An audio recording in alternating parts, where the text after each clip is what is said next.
Simula na naman. Magandang umaga, kaibigan.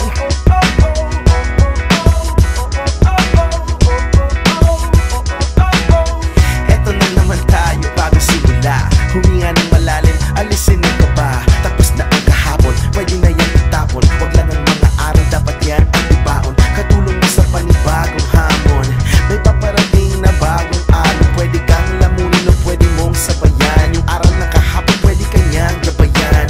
Kung ako sa'yo, tumayo ka na dyan. Huwag ka na magpahuli, kami ay sundan patungo sa liwanag, abutin ng tala. Pagkatapos pakita sa mundo, puso nagbabaga. Upang lahat ay mamulat sa aking susulat. Parinig sa lahat ang aking ulat. Huwag mabahala, ako ang bahala. Kasangga natin si Bathala. Walang